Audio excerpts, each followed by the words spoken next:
Hello and welcome to the Permobil Academy webinar series. I'm Eleni Halkiotis, and I'll be the moderator for today's session entitled Considerations for Maneuvering Through School in a Wheelchair.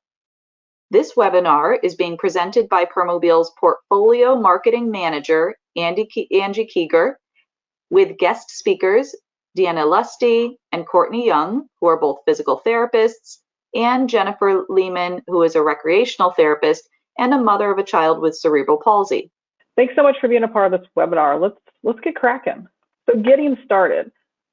First off, what's our why for this webinar? Well, this webinar actually was an idea that I had based on a discussion I had with a therapist, actually a special ed teacher friend of mine last school year. She had reached out to me and had some questions about one of her students' power wheelchairs. And over the years, I've been working in complex rehab for over 20 years, age myself. And throughout that process, I've had the opportunity to work with folks in the community, in the school systems, and all sorts of other different places. So I know that schools can actually be not a more difficult place, we'll say, for complex rehab technology, but it's different. And there's a lot of team members that are part of this. So we're going to talk about how the team works, but our why for this webinar is just to have an overview of some things that some experts that we've met over the years, some of my friends that are on this, join us for the panel, we're super excited to have on. And that's really our why, just a high level overview. If we want to take it further, I'm excited about that opportunity. Shoot us an email afterwards. We'd love to take it further than that. But for today's purpose, our why is just kind of an introduction to it, kind of a brainstorming, if you will, panel discussion. Quick little disclaimer, we might say, is remember, everyone is different. Every school system is different. Every state is different. Every county, every city, every student you meet is different. So that's one thing we need to bear in mind is by no means are we trying to say, you know, if one of our panelists or myself, if I give an example, that that's the way that it has to be. It's just, it's important to remember that everyone is different. And when we're working with students who utilize equipment such as pictured there on the right, we want to make sure we're including them in the participation in the school, in the classroom activities, and really and truly their equipment doesn't define them as a student. We want to make sure they're able to participate and engage in activities alongside their peers. A few things to keep in mind here. When we're talking about students in particular, they're various students. You know, adults can be students that are headed back to college. For example, a friend of mine up in Canada was telling me, you know, when she sustained a spinal cord injury right after she graduated high school, then she decided to go back to college. She's like, oh my gosh, looking at the whole school process was totally different. Of course. But then again, when I reflect back on when I was working full-time in a hospital, I think about the students that I used to work with who were starting out their school journey as children that needed an IFSP first, then moved over to an IEP as they got to school age, all the way up to graduating high school. So those are things we have to keep in mind. Today, we're really going to focus on the school age students, school age by elementary school age, and give different examples on up to high school. Other things to keep in mind is there's some great resources out there that you can access that will give you specific details, and we're happy to email them to you if you have any questions. But you know, stuff like, what does the IEP process look like? What's an IEP versus a 504? All sorts of great resources that are available. All right, today's panel. I know you guys are excited to figure out who's going to be on this panel with us today. So Jen, I did this in alphabetic order. I'll have you turn your camera on so you can say hi to everybody. Jen Lyman, tell us a little bit about you. Hey y'all, I'm Jen Lyman. I'm coming to you from New Orleans, Louisiana. I am the parent of a 17-year-old Bauer who is awesome. He has complex cerebral palsy. He's a power wheelchair user. He has now the awesome power standing wheelchair that I can talk all day about if anybody's interested in hearing me talk all day about that. My background, I would say my career started 28 years ago, 10 years before my son was born. I was working with children with cerebral palsy at Children's Hospital, went on to graduate school to become a recreation therapist. worked as a rec therapist for a few years, and then I became a case manager for children with multiple disabilities in therapeutic foster care. I did that for quite a few years, and then my son was born. And now I work for Cerebral Palsy Foundation. I'm the content manager for cpresource.org, and I also work with the American Academy for Cerebral Palsy and Developmental Medicine. So I have some special projects that I do with them.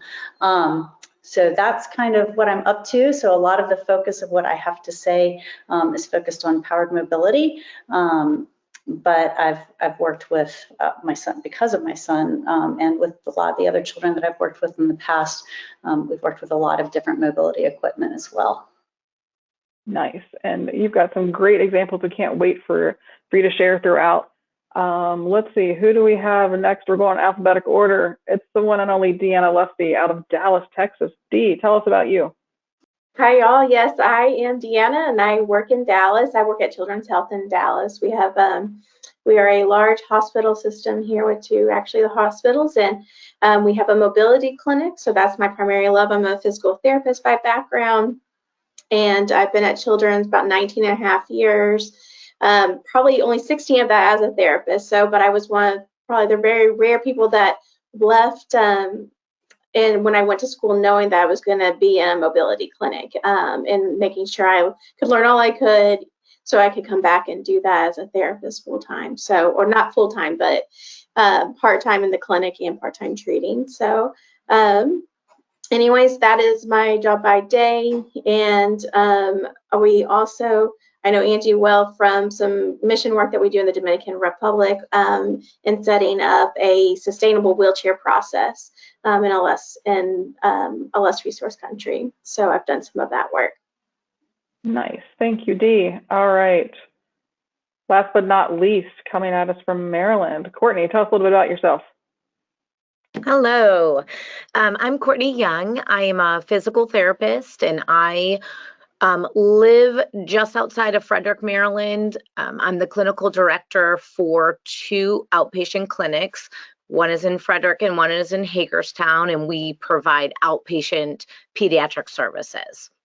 At our clinic, we also have an equipment clinic, an orthotic clinic, so we see kind of the gamut of needs for equipment and any sort of mobility aid and orthotic equipment. In my career, I've primarily been within pediatrics, and I have worked in NICUs, in pediatric step-down units, in acute rehab. I have done some home health, and so, you know, from this point, I've been about 8 years primarily in outpatient, and that's the population I serve. Gotcha. So I know there's a lot of school therapists on here. Yes, school therapists, we reached out to a few of our folks, and within our network, we were hoping to have somebody on. Unfortunately, we had 3 or 4 people at the end who definitely had to, unfortunately, various reasons. A few of them actually were down in Florida. A few reasons they weren't able to be on, but your voice your voice matters. So school therapist, your voice definitely matters, and we are not speaking for you. I will jump in here a little bit. I think there's something that I forgot to mention, and I didn't really introduce myself. I apologize for that, guys. So my quick little bio is I am a recreation therapist by undergraduate degree. I actually used to work at a hospital in DC that Courtney worked at. And while I was there, I actually got my master's in education and assistive technology from George Mason University. With that, I actually was able to kind of do a side hustle, if you will. A friend of mine had a private practice, and I actually did school-based AT evaluations for DC public schools on the due process side of things. So there are some difficulties within the school systems in DC at that time. I haven't been there in a number of years. I'm not sure what's happening there right now. But I was brought in to help out with some of our folks who needed some additional evaluation services. So runs the gamut with our experience level here. And we're just really hoping to provide you guys with some great information, and also help folks just kind of have some better understanding with where things are when it comes to school. So communication and collaboration. Let me tell you guys a little bit about how this discussion is going to work. All of our folks are going to go ahead and leave all their webcams on, because we might call on everybody else. We want this to be, imagine, if you will, we're all having coffee together. You guys are there with us too, audience, and this is just a very organic discussion. We picked 3 primary topics: communication and collaboration, commuting and maneuvering. See, I was trying to stick with a C theme here. And then, of course, classroom activities. So we're going to spend roughly 10 to 12 minutes. You'll see me looking down every once in a while to glance at my watch. I'm not texting, don't worry. That way we can stay on track, because I have a tendency, all of us do, we're very passionate, have a tendency to continue to talk about this topic. We could talk about this for days, but we're going to honor our timeline here. So with that said, let's talk about what happens, well, what are some best practices, if you will, when it comes to communication and collaboration. So Courtney, you've worked in a number of different settings. Nowadays, I remember recently you and I were talking about, you have some of your clients in the outpatient setting that you've helped with the parents as they're transitioning to school. What are, when you think of a team of collaborators involved in this process, who do you typically think of that would be involved? I think best case scenario and honestly best outcomes are when you include everyone that could be a part of that team in those equipment evaluations. So from my point of view, when I have a kiddo that might be transitioning either into school or transitioning into a new system at a school, I am going to reach out to all the school-based therapists. I'm going to reach out to the classroom teacher as well as the paraprofessionals in that group. I want the parents at that evaluation, and honestly, anybody that might be or might have an idea how to best help that child at school. Certainly the child is going to be the one that gives us the best information, and then the rest of us together will start to pull those pieces.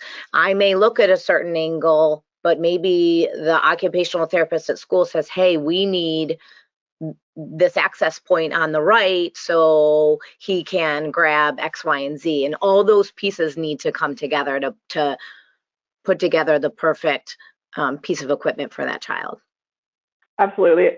We talk about it is a bit of a puzzle, and we're not talking like a 24-piece puzzle. We're talking like a potentially 1,000-piece puzzle. There's lots of folks that when it comes to recommending equipment, it's been my experience, I don't know if you guys would agree or disagree, that the more information, the better, right? Like when we're making that decision-making process, we can kind of vet out and kind of take out, what's important.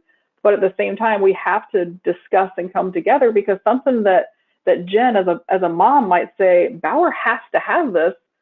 Courtney might be like, yeah, but I can't get this. How can we negotiate? And having that communication is absolutely key. Anybody else this is a little bit of a leading question, but Deanna, any other specialists that you can think of, or any other therapists or disciplines that you might want to bring into the fold too when you're thinking about what piece of equipment to recommend for a school-age child? Well, when I talk to people about who we have involved in our system, of course, the family and the patient, and we're looking, a lot of times there are multiple therapists involved, so sometimes I might be considering myself the evaluating therapist, but I need to know who those treating therapists are, whether in the home setting or a school setting.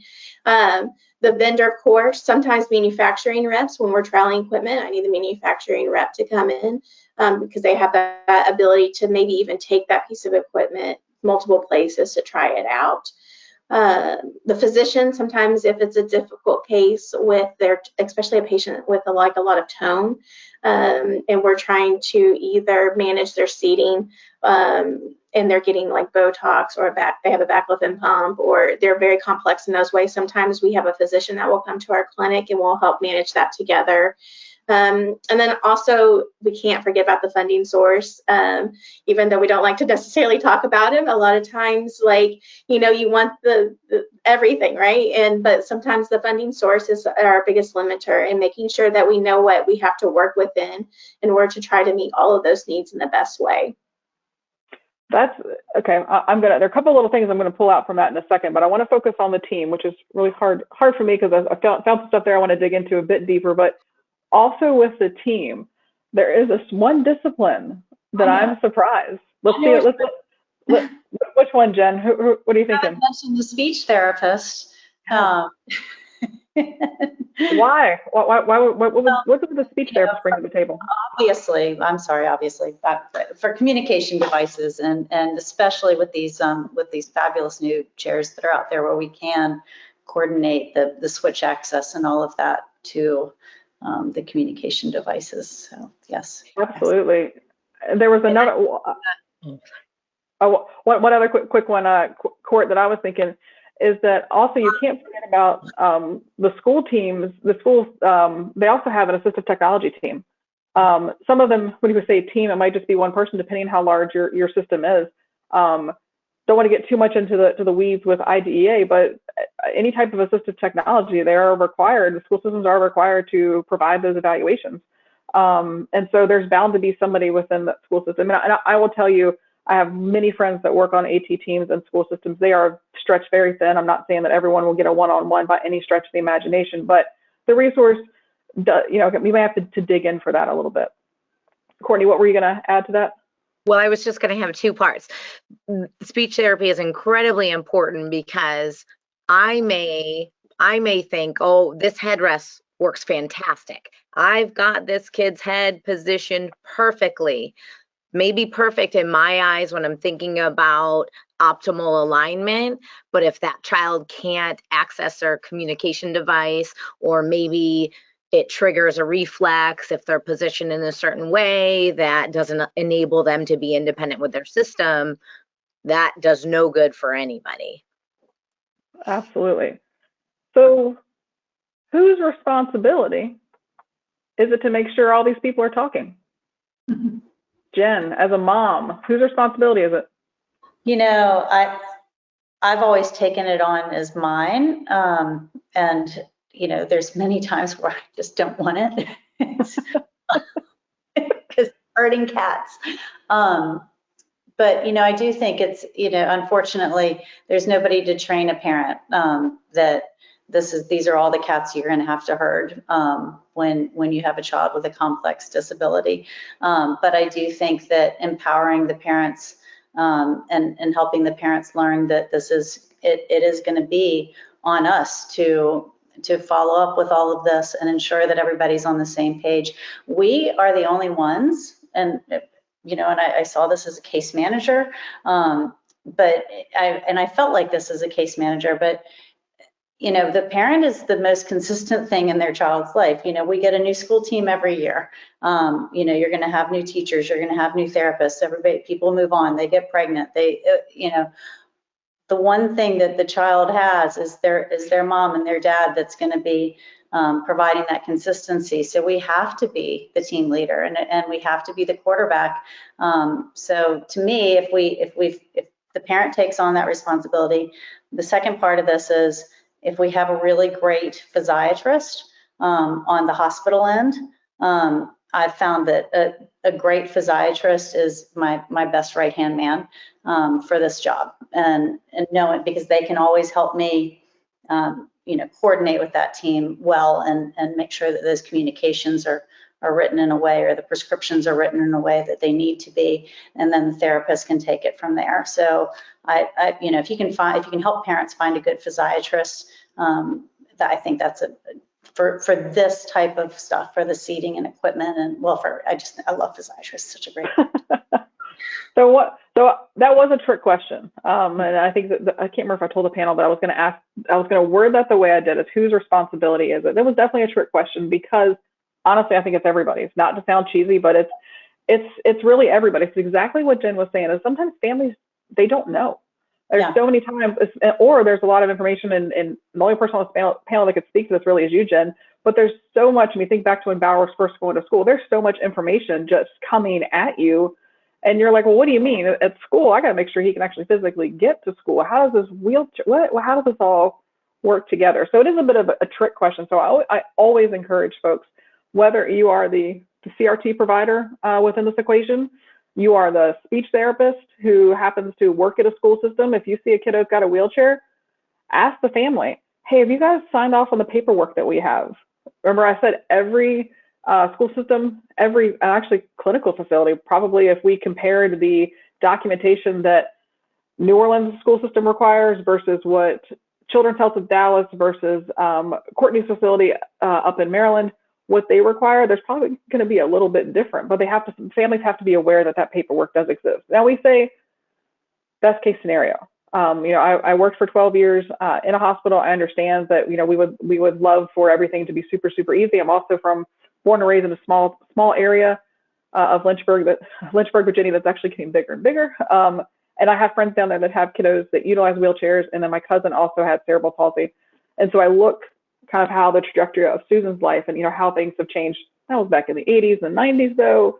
Things have changed a tad bit since then. But really looking at whose role it is, I hate to say it, it sounds so cheesy, but it really does take a village. So real quick on here, keeping you on the hot seat, Jen, can you give me one example of communication that you think went really well, and also maybe one that you have advice on to give school therapists and clinic-based therapists on, as a parent, on what maybe could have been better?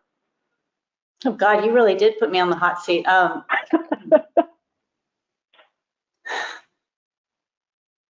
You might have to come back to me on that one. Might come back. I could say Courtney's got one. Not from a parent point of view, but I know that I have sort of messed up taking ownership of the LMN, so letter of medical necessity. I assume that if the evaluation is done at my clinic, I'm going to gain everybody's. There may be therapists that want to add to that, but it's my responsibility to make sure that gets submitted. Know from that point, if there's an appeal or if we need to make an addendum, someone needs to take ownership of that as well. There have been times that emails come back, and I think maybe it's related a little bit more to the occupational therapist, and I just assume then that letter sits. And those are all on a time-based period. So we need to get those turned around. So that communication right up front, hey, I'm going to do this. I'm going to follow this through the whole way. That's very helpful. Absolutely. I think an example for, when I think back on the folks that I've had an opportunity to work with, there was actually a situation where there was a wheelchair that was recommended. We were super excited about this individual having her power wheelchair. She was going to head back into the school system and utilize it. Unfortunately, there was a disconnect, we'll say, it's the highest level I can say that, between the school therapist being able to engage or choosing to engage with the clinic that was working with at the time, and the student actually did not want the power wheelchair.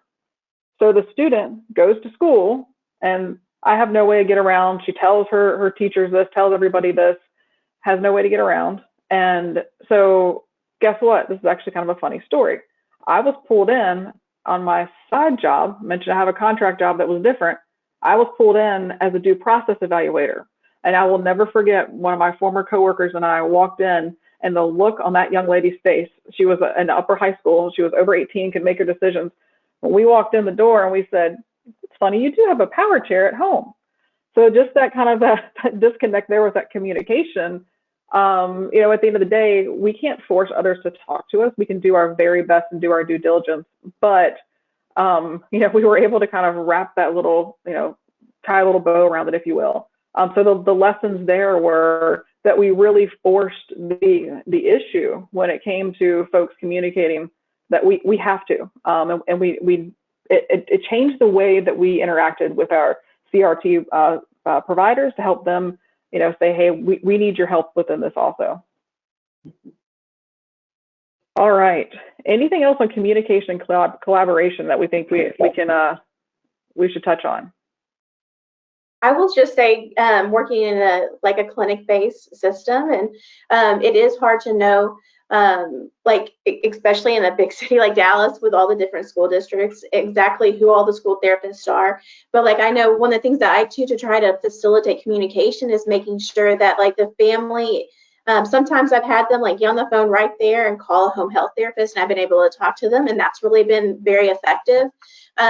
but I always try to make sure that they leave with a folder of information, not only with the ATP's business card, but also with my business card, with any brochures that I can print them of everything, and say, show this to anybody you have, like at your school, at your home, like whoever is seeing them for therapy, in order to try to help facilitate communication.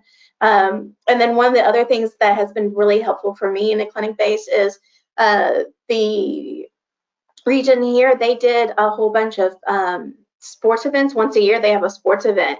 And a lot of my kids that I see mobility clinic would be involved in that. And that is probably the best way I got to like meet school-based therapists. And I could take my business cards and pass them out and talk to them. Oh, you see that kid in the school? Oh, well, I saw them here. Or, you know, maybe it was a kid I was actually even treating.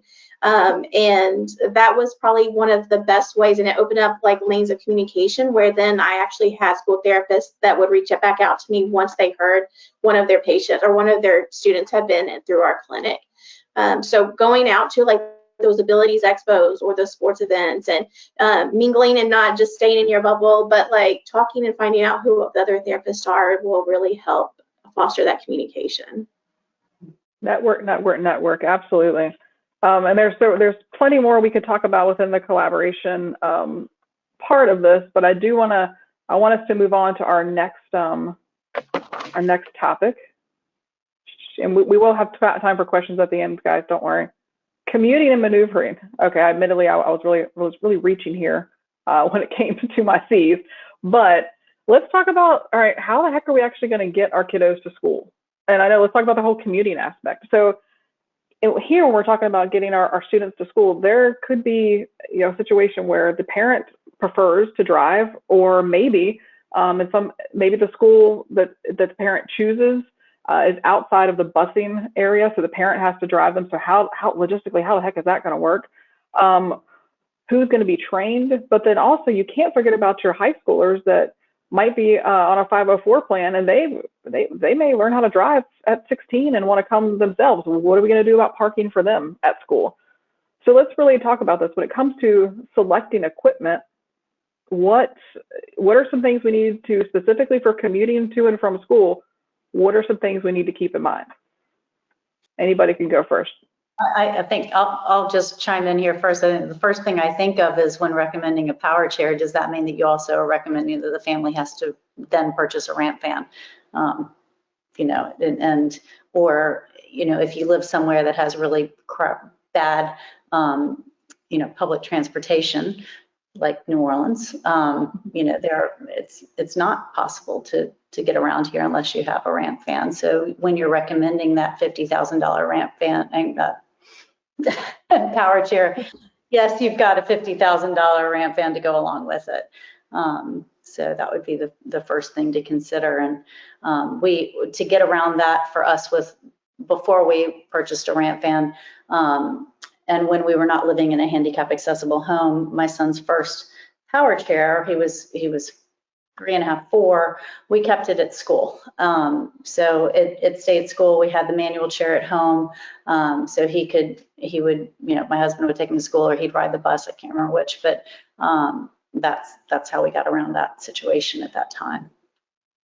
Absolutely. So Courtney, say you do a delivery at your clinic, we're all excited, we're high-fiving, look at this kiddo, they're headed to school. Do you work with the family? Is there anything you do before that new piece of equipment is delivered? Say they're going from a manual to a power. What are some ideas that you could share to kind of improve that process? I think being very clear and open and honest in the beginning about what that transition looks like. A manual chair can certainly be transported much easier than a power chair. So logistically, like Jen was saying, you have to have all those things in place. If you don't have that in place, but yet you still want to move forward with power, you want to make sure that you're giving them access to different opportunities. So if they're going to ride public transit, what are the rules, what are the laws that we need to make sure that that chair has to enable that family to be on public transit? And same thing for schools. You need to know the laws in your area for each school district as far as what that chair needs to have. Does it need to have transit tie downs? Does it need to have an H harness? Does it have to have an headrest? All those pieces you need to have a lengthy discussion with families about, so there aren't surprises. So when that chair does come, we're ready to go. And the school-based therapists are, you know, they should be involved in that from the start and help the mobility clinic and equipment clinic therapists make sure that everything on that order sheet is completed. Absolutely, because there's nothing worse than, I mean, I can't tell how many times I've heard this happen, is shiny new chair goes home and mom and or dad are at the bus stop, they're ready to go, and transportation shows up and they refuse to pick the child up because they're not being jerks at the school system, but because something is missing from what was needed on that chair.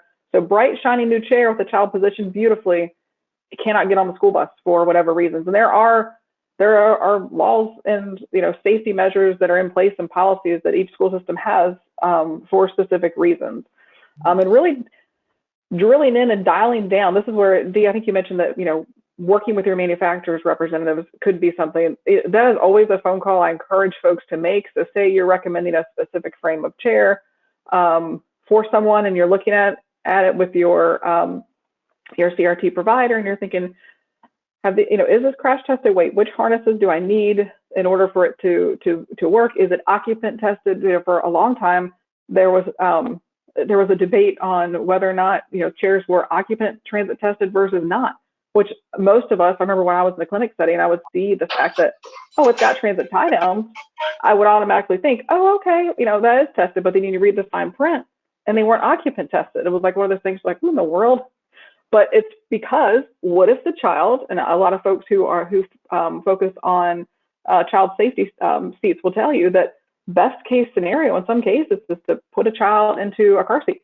And some of the school systems will have a car seat that is small enough that it's safer for that child to be transferred to that. And then you just need to have brackets to tie it down. So there's a lot that goes into the decision-making process for transportation. Other tips that I can recommend off the top of my head that I'm thinking as far as like successful things for commuting to school is try to do a trial run.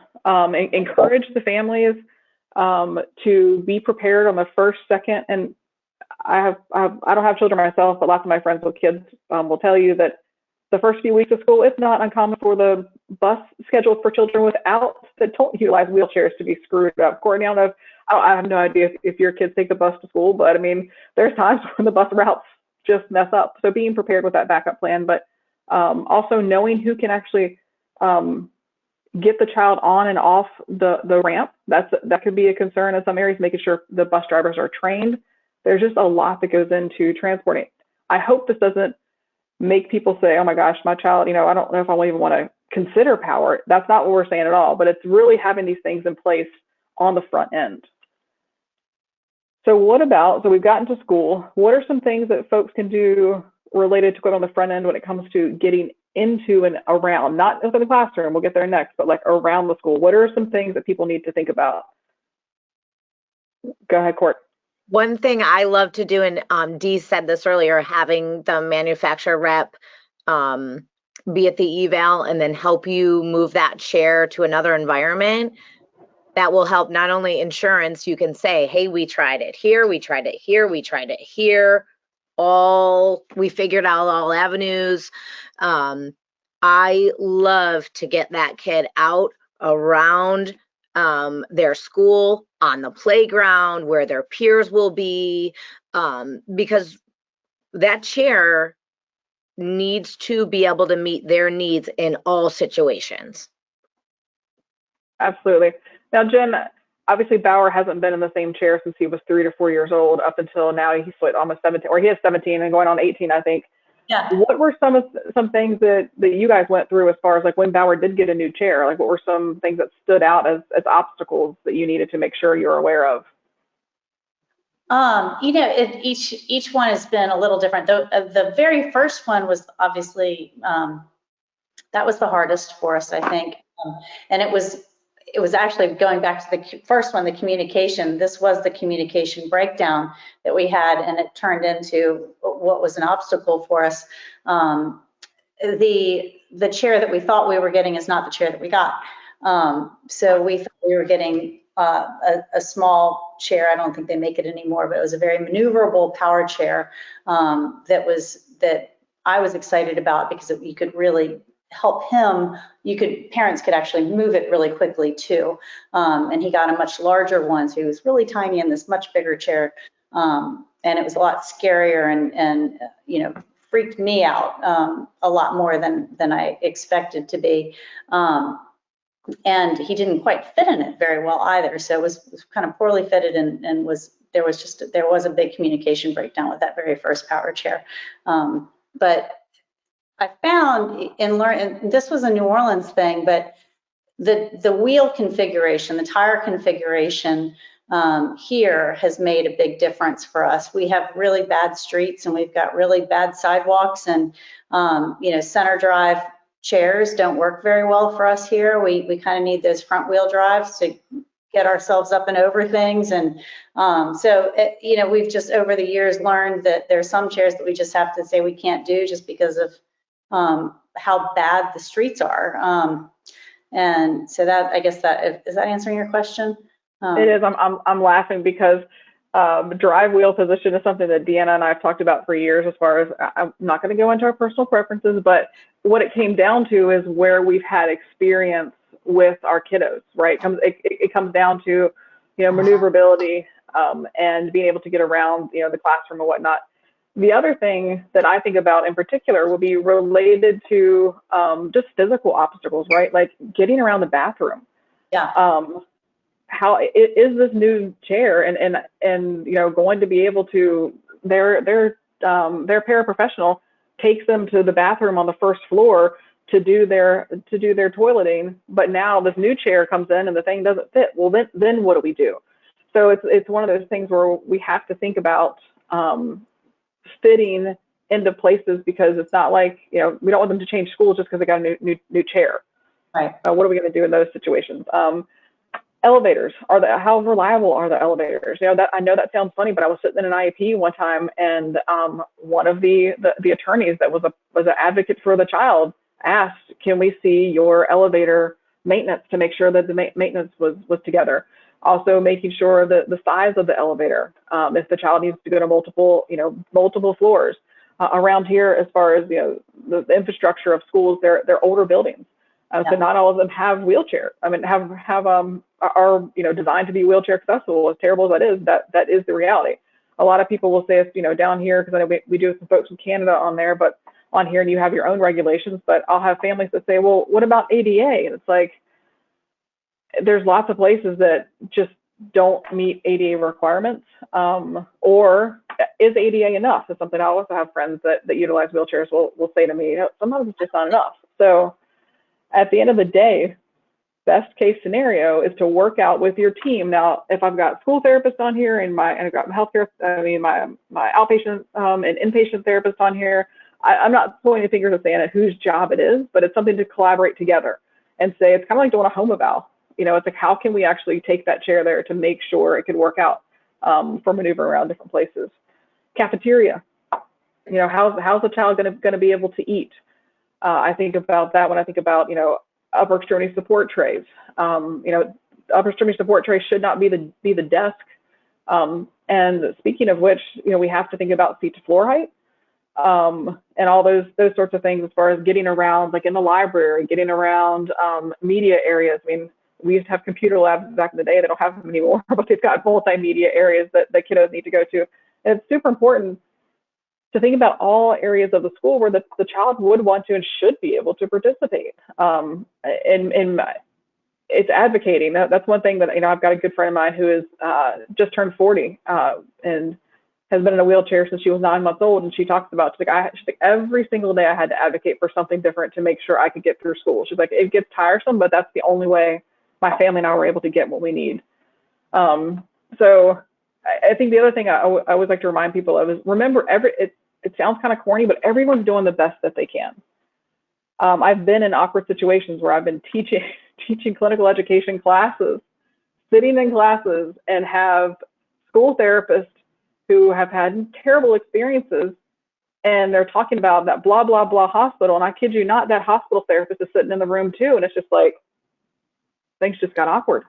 But just remember, everyone's doing the best that they can. Yes, Dee, you know when that happens because you were there when that happened for sure. So I think that's it as far as that topic goes. Oh, Courtney's got one more. Go ahead. Sorry, real quick. The other thing that we all have to consider is what's the backup plan?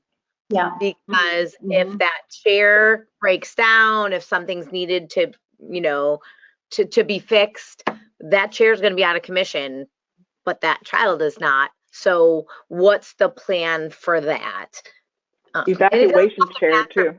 100%, but you want to make sure that you have to the best of your ability, a chair that meets the needs for that child. This is another thing that came up a lot. I totally forgot about, but Courtney, one of our mutual friends, Shannon, and I would often get brought in on for the outpatient to the DCPS evals was evacuation chairs. Some of those kiddos, those multi-level schools, what happens if there's a fire? Where's an evacuation chair? Because during fire drills, I'm sure, Jen, I can't even imagine what would happen if during a fire drill, they just said, Bauer's just going to stay in the classroom. You would lose your mind if they can't figure out how to get your son out of there during a fire drill, much less a real fire. So, and the striker chairs are a lot of fun though. So they. Yes, they are indeed. But yeah, so so helping to think about, help people understand and think about those little worst case scenarios. All right, let's jump down to, hold on, I gotta switch the next slide. Our last topic is I knew this was gonna happen, we're gonna run out of time, but that's okay. Classroom activities and curriculum. Now this one is near and dear to my heart. And this was why I mentioned a few moments ago about a good friend of mine, special ed teacher. She's here in Arlington County, Virginia. First name's Meg. A friend of mine called me last year and said, okay, I've got a student, and Meg had gone from not having a lot of kiddos that had physical disabilities on her caseload, but she changed positions, changed schools. Now she has children that have physical disabilities. And she's like, I have been out of school a number of years. So she's like, my knowledge is a bit rusty. She's like, but this mom is telling me that her son's new power wheelchair that can stand up and do all this stuff, it can talk to his computer. What the heck do I do with that? Here's the thing, guys. We might know that the chairs can do that, but a lot of times the schools actually, they might not have any idea. And so, Jen, I know that you have navigated that with Bauer's equipment. How do you guys make Bauer's curriculum accessible? Honestly, we have struggled with that. We've made the chair accessible, and we've given him the tools. I would not necessarily say that. Now he's moved to a new school this year, so it's new school, new situation. But up until now, I would not say that the curriculum was as accessible as it could have been. But we had a nice IEP with the three of us when we were rehearsing this the other day. We had a nice IEP, and I think we have a nice plan moving forward. And everybody was, I think I find, it's up to me to show people, how things work. And we're fortunate that our ATP team also works here with the schools. So they've been able to go in and show the schools how the chair works and how it connects to his communication device and how it can, how different things can work, and they're all close with each other. So again, it goes back to that communication. But also, I think it's really important to advocate for this technology for people with complex disabilities. From this is their independence. Technology is how you're going to maximize their independence. So, that's what I always try to stress in looking at what we're giving Bauer through complex rehab technology. It's not going to be that he's going to be out there, his career is going to be doing something like the barista at the coffee shop, but he's going to be using technology. apologize. No worries. You know, he's going to be using technology to, you know, check people in, or to, you know, that's going to be what maximizes his function and independence. And so that I try to stress that the most. Is that, you know, we've got this equipment that's going to give him that, and you know, let's utilize it. And I have to excuse myself for a moment now. I apologize. No worries, no worries. Real life things happen in these webinars, so all good. So classroom activities. Another thing that I think about is, you know, seat to floor height. My goodness, you know, when I think about the little guys we're working with, have you come across situations where desk height has been something you've thought about, and how have you helped the families to overcome that? Yeah, even just sometimes for the little ones, how are they going to transfer in and out of their chair, and like what kind of capabilities they have, and that delay changes if you're doing a manual chair versus a power chair, and what kind of options are out there. And then also I can think of, you know, talking about different, like the setup of maybe, especially if you start to think about like some of your older kids as they move into like middle school or high school, when they get into science class, like that looks different than it does maybe in their math class. So sometimes you're trying to like having to accommodate for various heights and like various needs that they need to be able to do. So I can think of a kid that we actually have here that I think she'll transition to maybe middle school next year, but she has done everything. We have a huge neuromuscular clinic here that we see a lot of those kids for their mobility devices. And so she's done everything from a manual chair that she can still self-propel. She also had moved into power assist when that got a little bit more difficult. And she just got her. I was excited, Jen, to hear that your son has a standing power chair too, because that's what she just got. And a lot of that is in preparation for her ability to be able to stand independently and move around her classroom. During the day, she uses a standing frame or like a mobile stander, I think mostly. But now that she's getting to that age and like ability to like needs to like be able to get to like science desk classes and such as she transitions, it's getting her ready using that standing power chair and making her more independent. And she's able to do it even more and longer. And we're even seeing the results because of that. Nice. Yeah, one of the things that you mentioned, I think that sometimes we forget about when we're thinking about, you know, kids headed to middle school or to high school, but power assist has been, you know, has been quite a blessing for many kiddos to be able to get, because you start to think about, okay, now I've got to start changing classes. You know, how am I able to get around, you know, larger campuses, going from because especially as kids get a little bit older, they start to become teenagers. They don't, you know, they want their paraprofessional as close to them a lot of times as they want their parents. You know, Yes. They don't want them, you know, that they want to be able to propel themselves. So yeah, power assist, you know, it has definitely been a game changer. I've seen with kiddos in school systems for sure. Well, even thinking about that, thinking about college. Yeah, even thinking about that, what you were talking about earlier, getting around the school. So like those teenage kids that want to go out with their friends can't drive them in their power chair. So we've had kids that have like not either want to go that route, or maybe their backup chair is not exactly what I would think that their backup chair needs to be, but it's something that they can throw in the back of their teenage friends' back like car, you know, small trunk, and that's how they get around to go to their football games, or, you know, and they just figure out the rest, then go to the mall or out to eat and all, and that's what's important to them.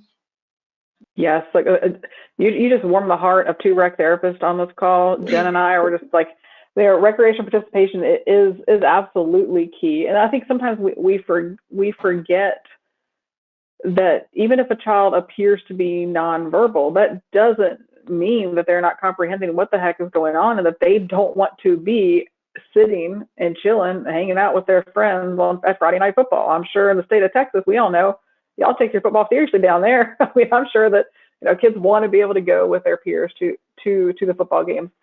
Another thing another question that has come up for me on numerous times is like, well, who does the training, right? You know, how do we get everybody trained? And I can vividly remember looking back on my days of, you know, working at the hospital, and also working in the community more, was that, you know, we leaned on the manufacturers to come and assist the local account managers.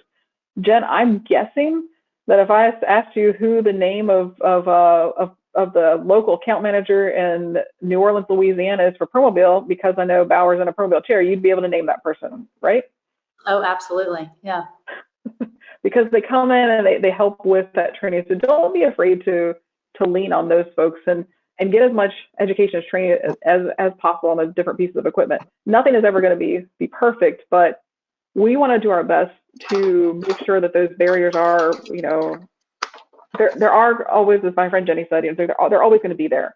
But how can we make them as less impactful? That's not the word, but as less obvious as possible. So let me look. I did make a few notes. I'm just trying to make sure we touched on everything. I know we bounced around to a lot of different topics, guys. We did it on purpose because we just wanted to really, this was our exploration webinar on this topic, because I have a feeling there's more and more stuff out there that people want to talk about. So before we hit to the Q&A, I think let me turn to one more slide. I'll be the first one to jump in here and say what I'm thinking about for the next one. So final thoughts.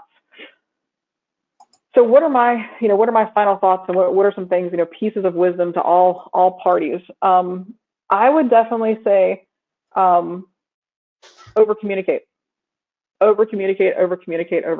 what I mean by that is, no matter what your role is, I've had I'll say the pleasure to work in different roles. You know, I work for a manufacturer now. I've worked as a consultant in school systems. I've worked, you know, I have a cousin has CP. I've been, you know, I've also helped with my aunt kind of with Susan throughout the years, even in when I was in college, navigate the process, and also work in a hospital. I would say, you know, over communicate, build those connections is key.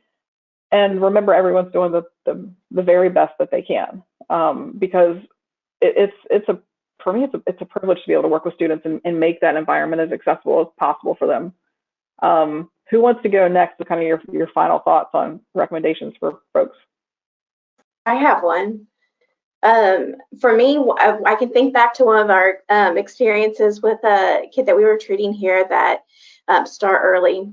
So it's a kid that with normal cognition, and the family didn't want to enroll him in school early. And even though he had normal cognition, he was in a power chair, and that school wasn't ready for him when he got there. And they just want him to be normal like everyone else, but he ended up getting delayed and pushed back. So encouraging families, like whether they're in ECI or, you know, whatever that setting is, to try to get those kids enrolled early, just so that we can work out all these kinks beforehand. Because even if they have normal cognition, doesn't mean that first day is going to go just as smooth as, you know, everyone. And who else has like normal first days? So indeed. Courtney, what do you got? Anything? All right, I'm going to try to be concise. Know your ATPs, know your vendors, know your manufacturer reps. They will be your key to everything, and develop good relationships. I text and call mine all the time. Don't be afraid to make a recommendation, because even if it's silly, someone's going to say, hey, I don't think that's the best way to go. What about this? And if nothing else, you've learned something. You've learned a different point of view. There's so much out there. Just keep talking, trying, doing your best. And I've learned a ton from the kids. Ask the kids. They will tell you. I may have an idea in mind that I think is just great, and it may not be what that child wants at all. And it is their body, and respect that and learn from them. Absolutely. So Jen, what is your last tip for folks on how to maneuver through school in a wheelchair? Oh gosh. Well, first of all, I want to say the two of you just stole my first two thoughts, which were start early. Absolutely start early, and there's so much research to back that up, and so, you know, that's so important. Don't be afraid, and don't be afraid to go out on a limb with those recommendations. Don't let insurance hold you back. Don't be afraid of what insurance might say. You know, be ready for that battle. You know, every once in a while, it's kind of nice to say, you know what, this is what this person needs, and it's, you know, this, and I guess it is my my point is that, these wheelchairs are, this is what allows these children to participate. And this is their legs. This is how they keep up with their friends. This is how they get everywhere that they need to get. And if they don't have the right wheelchair for them, they're going to be uncomfortable. They're not going to be able to participate. And I mean, that's the end goal. I mean, that's what the ICF is all about. That's what we're trying to do. We want to get them participating.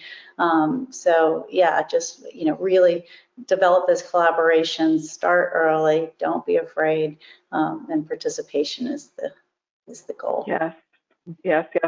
I love it, and I love the fact that we're going to keep this conversation going if it kills me. I want to keep it, not today, but we're going to keep the conversation going regardless. Don't worry, guys. You can get back to the rest of your life. But Eleni, I know I'm like a minute or two over, but yeah. So yep, we do have some questions. I'm going to ask one question here from the chat box. I work with several students who have personal power wheelchairs at school. They are not fully independent and proficient. Do you have any tips on getting staff to feel comfortable enough to allow the students to practice and gain skills? There's a lot of fear, especially when you have a classroom with some ambulatory and some wheelchair users. Jen, I think you're probably the best to answer that one. Yeah, I like to, not everybody's going to be a community power mobility user. Some people are going to be using their power chair for just short distances in the classroom, or places, so I think that talking to the TAs, especially, I feel like the TAs ultimately are the ones who spend a lot of time with the kids, but empowering them to empower the kids to have those opportunities, short distances, where they feel comfortable multiple times throughout the day, is helpful. But not to feel like we're going to go out right now. We're going to have 45 minutes of power chair training in the gym. And we're going to go do this obstacle course. I just set the kids up for failure. Having a fun, small, short activity that might be in a familiar space where it's visual, where the kid visually understands that classroom, where they're very familiar, would be my advice for that. Thank you very much. Yeah, we're almost at the end of the hour now. Thank you again, everybody, and have a great day.